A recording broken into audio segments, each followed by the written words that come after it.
அனுப்ப மாட்டார். வார்த்தைகளை கொடுத்து தான் அனுப்புவார். அல்லேலூயா. அவர் சொந்தமா எடுத்து ஏதாவது பேசினாம்னா உங்க உள்ளத்துல வராது.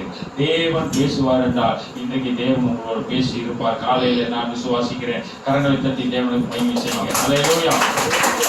நமக்கு சத்துருவால் சுத்தம் வருகிறது போல இருந்தால் கேள்வி வராது. ஆனா அவன் ஜெயித்து நாம் தோற்று போனா கேள்வி வரும். அல்லேலூயா. சத்துரு எப்பொழுது துன்பத்தை கொடுக்கிறவன் தான். ஆனா அவனை ஜெயித்துட்டா நமக்கு என்ன செய்யும்? வேதனை பெறுகிறோம். அல்லேலூயா. அப்ப நம்முடைய வாழ்வை தீர்மானிப்பது யார் என்று சொன்னால் கர்த்தர். அல்லேலூயா. உனக்கு இன்னது தேவை என்று அறிந்திருக்கிறவர் யாரு? கர்த்தர். அல்லேலூயா. நீங்க கேட்கவே தேவையில்லை. ஏற்ற நேரத்துல எல்லாம் அப்படியே கிடைக்கும். அல்லேலூயா. அன்றைக்கு வெறுமையாய் வந்த நானு வெறும் 40 ரூபாயோட வந்தேன். வெறும் 40 ரூபாய். அதுக்கு முன்பாக பல ஆயிரங்களை கொண்டு வந்து குடிச்சு வெறிச்சு சினிமாக்காரனோடு சேர்ந்து அதெல்லாம் அடிச்சாச்சு. கடைசியில வெறும் 40 ரூபாய். அல்லேலூயா. இன்றைக்கு 2 பெண் பிள்ளைகள் 2 டிகிரி படிச்சிருக்காங்க. எல்லாம் கர்த்தர் கொடுத்தாரு. நான் விசுவாசியாக தான் இருந்தேன். ஆண்டவர் சொந்தமா தொழில் கொடுத்தாரு. சொந்த தொழில் 1.5 லட்சம் ரூபாய் வேலை. இதற்காக உன்னை நான் அழைக்கவில்லை. ஏன் வேலை செய்ய அழைச்சேன்னாரு. அடுத்த நாளே நான் ஆண்டவருக்கு ஒப்பு கொடுத்தேன். அல்லேலூயா. வெறுமையா இருந்த என்னை நிறைவாய் ஆண்டவர் மாத்தினார். அல்லேலூயா. அப்ப கிறிஸ்தவர் ஒவ்வொருடைய வாழ்க்கையும் தீர்மானிக்கிறது யாரு? நீங்கள் அல்ல, உங்க வீட்டுக்காரர் அல்ல, அரசாங்கம் இல்ல, கர்த்தர் தான் தீர்மானிக்கிறார். எத்தனை பேர் நான் நம்புறீங்க? அல்லேலூயா. அப்ப உலகில் இருப்பவனை பார்க்கல உங்களுக்குள் இருக்கிறவர் பெரியவர். எபிரேயர் 12:1 என்று சொல்கிறது மேகம் போன்ற திரளான சாட்சி. உங்க வாழ்க்கையில நீங்க நடந்த இந்த சின்ன சாட்சி சொல்றீங்க, பெரிய பெரிய சாட்சிகள். இன்னைக்கு நான் சாட்சி சொன்ன நேரம் போதாது. எத்தனையோ சாட்சிகள். அல்லேலூயா. மேகம் போன்ற திரளான சாட்சிகள். இதை நம்பணும். அடுத்தவனுக்கு நல்லது நடந்தால்தான், எனக்கு நடந்தால்தான் நான் நம்புவேன். அல்ல, அடுத்தவனுக்கு நல்லது நடந்தால் ஏசப்பா அவனுக்கு நன்மை செய்திருக்கார். அல்லேலூயா. அதை நீங்கள் ஏற்றுக்கொள்கிற மனப்பக்குவம் உங்களிடத்தில் வேணும். அல்லேலூயா. அப்படி வாழ்க்கை தீர்மானிக்கிறது என்றால் சோதர வாசிங்கள். கர்த்தர் எனக்கு மட்டும்தான் இப்படி செய்யறாரு என்று நினைக்காதீங்க. மத்தேயு 14:22 வாசிங்க. மத்தேயு 14:22 வாசிங்க. மத்தேயு 14:22. இயேசு ஜனங்களை அனுப்பி விடுகையில் நம்முடைய சீசர்கள் படவில் ஏறி தமக்கு முன்னே அக்கறைக்கு போகும்படி அவர்களை துரிதப்படுத்தினார். அல்லேலூயா. துரிதப்படுத்துகிறார். அல்லேலூயா. நீ உபத்திரவத்தில் இருக்க வேண்டாம். நீ கண்ணீரோடு இருக்க வேண்டாம். வேதனையில் இருக்க வேண்டாம். ஆண்டவர் துரிதப்படுத்துகிறார். நீ அறைக்குள்ள போய் அந்தரத்தில் இருக்கிற பிதாவை நோக்கி நீ ஜெபம் பண்ணு. அல்லேலூயா. துரிதப்படுத்துற. நீ ஜெபம் பண்றதுக்கு தாமதிக்கிற. அதனாலும் வாழ்க்கையில் சில காரியம் பின்னோக்கி போயிட்டு இருக்கிறது.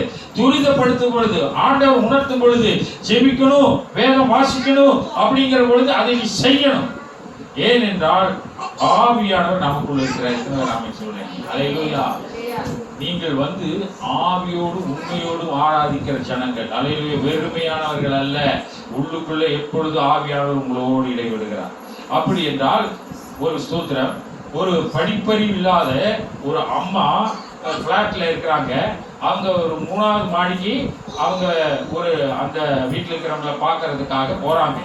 அந்த 3வது மாடியில் இருக்கிறவங்களுக்கு பிசாசு பிடித்த ஒரு கிரியை இருக்கிறது. இந்த அம்மாவுக்கு படிக்கவும் தெரியாது, படிக்கவும் தெரியாது, ஒன்றும் தெரியாது. ஆனா உள்ளத்துல உண்மையா ஆண்டவர் ஏற்றுக்கொண்டாங்க. நம்ம வாழ்த்தமே மத்தேயு 6:6 என்ன வாசிச்சோம்? வசனங்களை உண்மையும் நன்மையும் நல்ல நிலத்துல விதைத்திருக்கிறோம். அல்லேலூயா.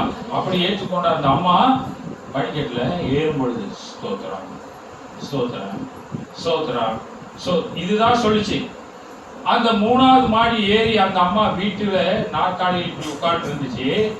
இந்த அம்மா ஏறி ஸ்தோத்திரம் ஸ்தோத்திரம் ஸ்தோத்திரம் ஸ்தோத்திரம்னு சொல்லி அந்த வீட்டுக்கு போனோன்னு சத்தத்தை அதிகப்படுத்தி சொல்லும் போது அந்த அம்மா கிட்ட இருந்து அசுத்தாவி பொத்துன்னு விழுந்துச்சு. ஸ்தோத்திரம் ஸ்தோத்திரம் சொல்லாதம்மா அப்படின்னு கொஞ்ச நேரம் கழிச்சு தண்ணி தெளிச்சா. நீ என்னம்மா சொன்ன? எங்கிட்ட இருந்து கருப்பு கருப்பா நினைமோ போகுது. ஸ்தோத்திரத்தில் அவளை வல்லமை.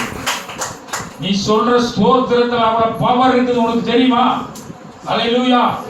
எசேக்கியா என்ன செய்தான்னு சொல்லி பாருங்க. அவன் அணையை கட்டினான் என்று சொல்லி பார்க்கிறோம். எசேக்கியா வாசிங்க. கர்த்தருடைய பரிசுத்த நாமம் மகிமைப்படுவதாக.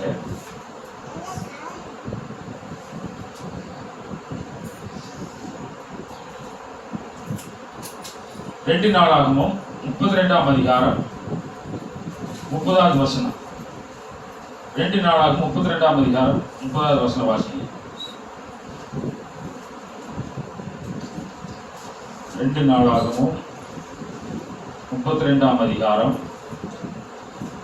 30. இந்த எசேக்கியா கீயோன் என்னும் ஆற்றிலே அணை கட்டி அதன் தண்ணீரை மேற்கே இருந்து தாவீது நகரத்திற்கு நேராக திருப்பினான். எசேக்கியா செய்ததெல்லாம் வாய்த்தது. எசேக்கியா செய்ததெல்லாம் வாய்த்தது. அப்படி என்றால் இங்கே எசேக்கியா ஒரு அணை கட்டுகிறார். அந்த காலத்துல நமக்கு எல்லாம் அணை கட்டினதுனாலதான் தண்ணீர்கள் பஞ்சம் இல்லாட்டி இல்லாமல் இருக்கிறது. எங்க அணை இல்லையோ அங்க என்ன இருக்குது? வறட்சி, வெறுமையா இருக்கு இல்லையா? அணை கட்டுறது. இந்த அணை கட்டுதல் என்பது ஆவிக்குரிய அர்த்தத்துல உங்களுடைய அபிஷேகத்தை நீங்க காத்துக் கொள்ளுவது. அல்லேலூயா.